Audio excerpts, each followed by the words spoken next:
Hey traders, David Frost, my strategic forecast. You're here for another episode of Common Sense Market Analysis. Today is Monday, June 1, 2020. We're looking at a daily chart of the SPY or Spider, which is the proxy for the S&P 500. What do we have on the docket today? We'll take a look at what, if anything, jumps off the daily chart at me. We'll also look at a variety of other charts that relate to the S&P. We'll look around the horn at the other markets. Then what we're going to do is we're going to take a trip over to Psych Class 101. We're going to talk a little bit about one of the trader mindset topics that's going on right now. We'll kind of unpack it a little bit. And instead of getting inside my mind, what we're going to do during that segment is get inside some of your minds. Better put your padlock on. I'm coming in. We're also going to address a question that comes up as it relates to shorting specific stocks. We're going to talk around the issue of what are we shorting, what are we looking for, and most importantly, why, so that you can have an understanding of the method behind the madness. Let's circle back and start with what's hopping off the page. Is anything different from what was in the weekend video? We've had one trading day removed from the weekend video. It's the first day of the month. It's a Monday.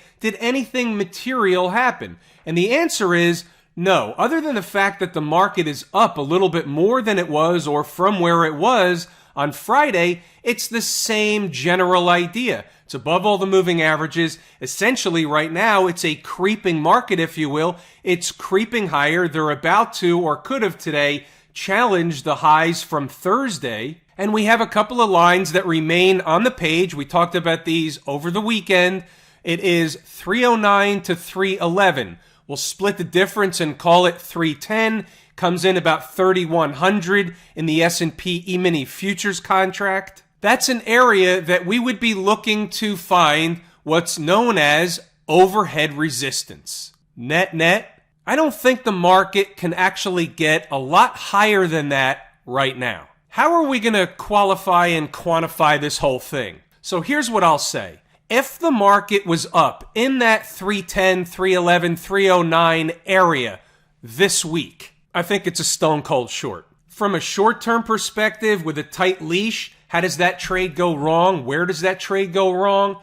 It goes wrong with a daily close above 313. Technically, it's 313.10, and then there's even another pivot on top of that, but we're going to call it 313. If the market's closing daily above 313, the trade is, generally speaking, been wrong. What happens if it's up there next week? We'll talk about it next week. This particular setup is for this week. It's a sooner than later type of setup. If the market gets sucked up there like a magnet right away, meaning over the next, let's say, trading session 2 or 3, really 3 on the outside, I'm looking for a turn mid to late this week in the market. Now, let's quantify what a turn really means. Does that mean we're going to go back and test the lows from March? No, that's long gone. That's history in the making. We'll be down there some other time, but that's not what we're talking about now. Right now, first, we talk about a pullback. Can a pullback morph into more of a correction?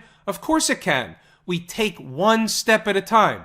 First, we try and identify the highest probability place that the market should put in a turn from a price perspective.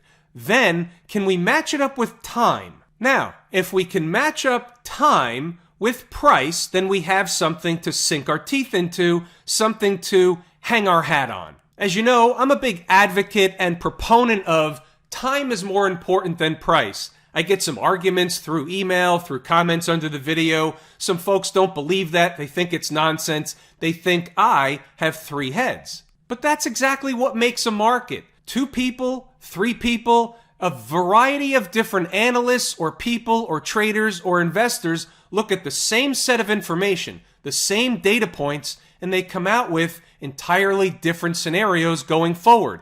That, by definition, is the market. So here's the way I'm looking at the market. Time and price, 309, 310, 311 over the next 2-3 trading sessions, and I think that's a stone cold short. You close above 313 on a daily chart, and I'm going to move out of that trade and have to reassess. For me, the way I look at that, it's having somewhere where I know where the trade is wrong, I know where it goes bad, I have a place where I can cut and run and reevaluate the trade. It's close to risk. It's having to lose small and fast if you have to lose at all. Now that I gave you that, we're going over to Inside the Numbers. We're going to check out the commentary. We're going to take a look at stocks on the move. We're going to do it rather quickly, primarily because there wasn't a lot going on today. All we really had to know this morning was, as long as the market didn't do a certain thing on the south side, or get below a certain price zone on the south side, then they were likely going to go back up and test the overnight or pre-market highs. They did that. So what we'll do is we'll just scroll up and you can start and stop the video whenever you like. You can do it at your leisure. I urge you to read the notes. You want to take note of the numbers, the resistance areas, the support areas, the hourly closes. Go back and look at the chart. See what the market did in and around the notes after the notes were posted. And what that'll do is give you an idea of this is something of value. Is this something that you can utilize on a daily basis? If you're active in the market on an intraday basis, trading the SPY, the ES contract, options on the SPY, even if you're trading stocks on a short-term basis, you need to know the direction of where the major market is going because it's a rising tide, lifts all boats environment, and when the tide goes out, you get to see which stocks have no close on. So it certainly pays to have an understanding of where the next likely move is coming from in the SPY, where the resistance areas are, where the support areas are. In here, you always have something to trade against. You know that if the market is doing this, then it's either right or wrong. The goal is to kiss the market. It's to keep it simple, not really kiss the market. We only want to borrow the market. We want to borrow it like we borrow a stock. We borrow it for a trade. That's it. Nothing more, nothing less. Let's finish out the notes. And as you'll see, there wasn't a lot going on the majority of the day. But what was going on was important to know if you're active in the market at all throughout the day. Here's stocks on the move. Let's check out 4 opportunities in particular. The first one we'll check out is Gilead, G-I-L-D. The entry hit column says open, but it was hit. It should say yes. The next one, CGC. We'll also look at Abbott, ABT, and Pfizer, PFE. As you can see, it was healthcare/pharma day. Take note of the numbers. The entries are what's important. The stops are what's important. The charts are what's important. So with Gilead, it was basically ended up being a base hit, but the market or the stock or both didn't really do much all day long. The number put up on the board was 75.10, went a little bit lower, never got to the second target, finally started the trek back up north. The high of day was about 75.95 on the button, and then it started to trek back down to where? 75.10. You can see the importance of the number. However, if there's any takeaway whatsoever, the number works, and base hits put you in the Hall of Fame. Not a glamorous trade, but we take the good, the bad, and the ugly. Now, that was paint by numbers. Let's talk about real time and what traders may or may not have done.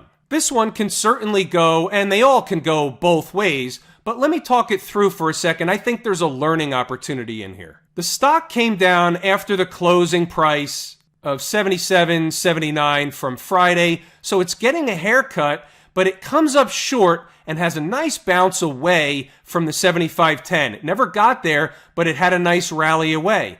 Then it comes back down. So we know the routine. All of a sudden, it's not the same trade.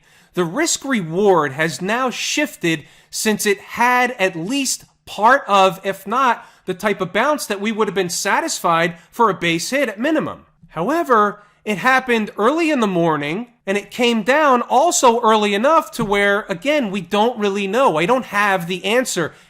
I can't say it's going to work, not going to work. It's the market.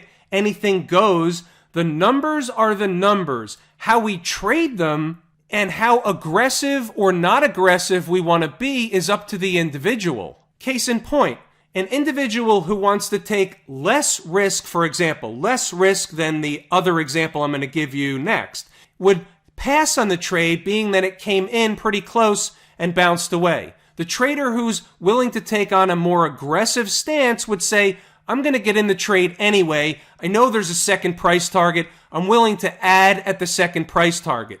Trader number one might have said at that point, I'm only willing to buy at this point at the second price target. So there are two different traders, two different ways to handle it. Neither are wrong, neither are right. They're just personal preference. How about Canopy Growth, CGC? Similar situation. The stock came into the number, went lower, never got to the second price target. So obviously nowhere near the stop. It finally started back up. It never really went anywhere. What did it give you? It gave you a bunt for base hit. We take the good, the bad, and the ugly. You never know which stocks are going to give you the rocket ride. Base hits put you in the Hall of Fame. How about Abbott? Same story. It's almost like a broken record. Comes close, bounces away, comes back in, spikes through the number by a few cents. The low of day happens to be 92.04, and then it takes off to the upside. Now this one was more than a base hit, but it did the thing where it hovered over the price. You don't know if this one's going to work by the time it gets there or not. The risk profile of Abbott changed based on how it traded before it came into the price target. Takeaway? The number worked anyway. The numbers aren't always going to work, but that's the fallback. The fallback is I have confidence in my numbers. How about Pfizer getting a nice buzz cut at the open? $34.95 was the ticket. You see what happened. The rest is history. What's going on here? So we looked at 4 charts, 4 trades. Let's summarize.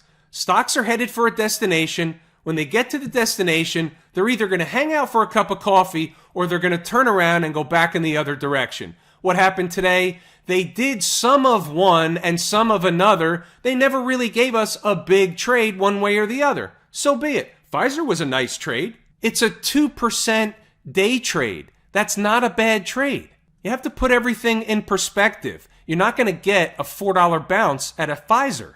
It moves at a snail's pace, which is why we also know it's unlikely to also be at $30. So you have a different thing going into the trade with something like Pfizer than a name you never heard of that might be some Chinese stock or ADR or phony company or whatever it is. You know, one of these things, LK, Luckin Coffee. I don't know the story, but look where the stock was. It was $50, now it's $2.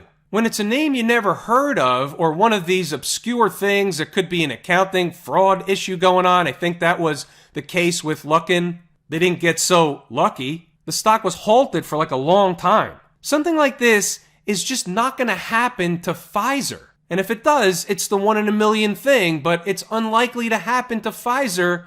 Better than the 80-20 rule. It's really like the 98-2 rule. In the financial business, there's something known as know your customer rule. You have to apply common sense, knowing your customers, know your client, know your stock, know the stock you're trading. It's common sense. Pfizer isn't going to get cut in half. Not all in one morning anyway. Not without an accounting or fraud type of thing going on anyway. But that's all. Just use logic, common sense, know your customer, know your stock. Little short hop back over in our lane to the SPY. What's the hourly chart telling us?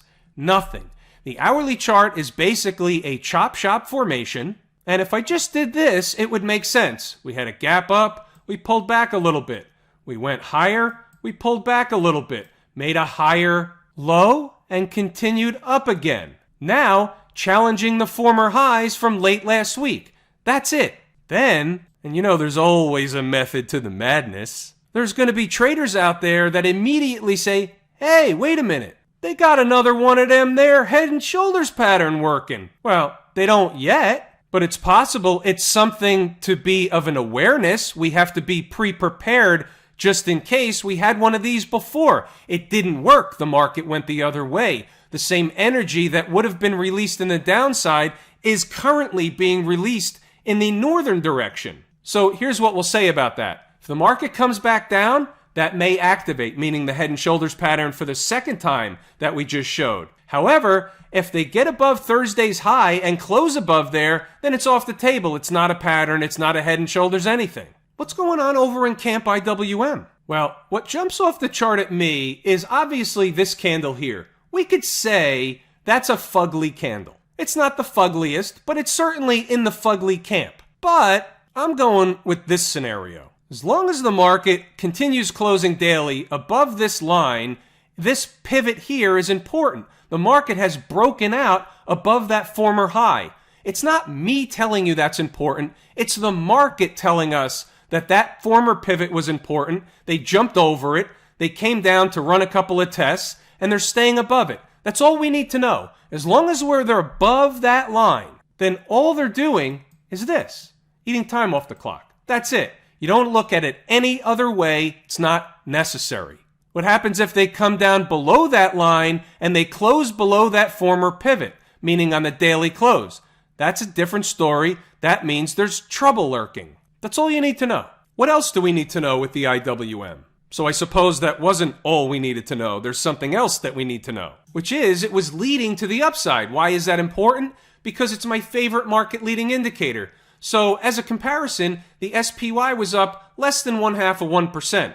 The IWM was up almost 1%. So it was leading to the upside today. It's a puzzle piece of note, puzzle piece on the table. What about the folks down at the transportation department? We have the opposite scenario. It was down today. Not really down. It was basically flat. 3 or 4 points in a $9,000 index is a rounding error. If it was down a couple of 100 points, even 100 points today, even 50, 60, 70 points, we would say that we have a divergence on our hands with the transports being down and the IWM being up. While we don't really have a divergence, what we do have is a market that's not yet participating along with the IWM, which is leading to the upside. Spiders were up, IWM was up, but the transports were flat. We're not going to read too much into that. What we are going to say is they're basically eating time off the clock right underneath the 100 period moving average. They have yet to be rejected, and the longer they continue to eat time off the clock, the more likely it becomes, and that is without going down, the more likely it becomes they're going to make another move higher to where? Where do we have a number on the board? 94.40 would be the next stop for the transports. Next major area of overhead resistance, the way I see it. What about the folks out in Silicon Valley? Anything change? Anything other than a broken record here? No, it's in an uptrend, grinding higher. We'll find final destination, maybe not to the same magnitude, but should be in the same time zone that we discussed earlier with the SPY. This isn't all the same market scenario. I'm not expecting the Qs to continue powering forward and have everything else pull back. It's in all the same market scenario. They're all going to peak out together. They're all going to start going lower together, whether it's a slight correction or whether it's a bigger correction. We'll cross that road when we get there. Just for argument's sake, when you look at this chart, let's just say, for argument's sake, and this is not what I'm saying, but let's just say for this hypothetical example, the Qs top out $2 or $3 higher than they are now. Let's just say that for argument's sake. 237 for kicks. And then let's say over the next week or two, they have a correction down to the 20-period moving average. Now, the 20-period moving average will creep up toward price over time. However, right now it's at 2.25. Well, guess what? From 237 to 2.25 is a correction. It wouldn't do any damage on the daily chart, but it's still a correction. It's 13 points. What do you think the news cycle would be saying while the Qs were going down 13 points? The media would be in the process of scaring the shit out of everybody. That's the way this works. How about the financials? Are they giving us a clue one way or the other? Up over 1%, so it's certainly not bearish. But we have another one of those fugly candles, and we have another one of those, there are no coincidences or accidents with the market. Let me explain. We got the fugly candle right here, okay? Same fugly we talked about before. Maybe it's a bona fide reversal, maybe it's not. That's not the point. But here's what is the point. The closing price of that candle on that day happens to be $23.68. What was the closing price today? $23.68. What happens if they start closing above $23.68 on the daily chart? They start to work their way up to what? The top of the breakdown candle. There's no accidents or coincidences with the market. What's the hourly chart saying at present? At present, it's a bull flag pattern saying they want another push higher. That's what the hourly chart is saying. The problem is they ran out of runway today, and by the time you get to 9:30 a.m. Tuesday morning, anything could have happened overnight. So certainly the hourly charts, when you go overnight, are less reliable from one night to the next for obvious reasons. What about Smashmouth? A little bit of a pullback today, so we have a little bit of a divergence. We have the SMH, which tracks the Philadelphia Semiconductor Index, was down, but it was a blurb. Look where we are in the chart, above all the moving averages, and they've basically just been going sideways, eating time off the clock, down less than $1. We're not going to make anything more out of it than that. Now, before I mentioned that we were going to take a stroll over to Psych class, here's what I wanted to mention with that. Best to get the picture of the S&P daily chart in mind. So the market has been defying gravity. Look where it is, and then think about what's going on in the media, the news cycle. You had the whole coronavirus thing, the whole country shut down. Multiple countries around the globe are shut down, yet the market continues higher, but there is no economy, or wasn't for a period of time, in large part.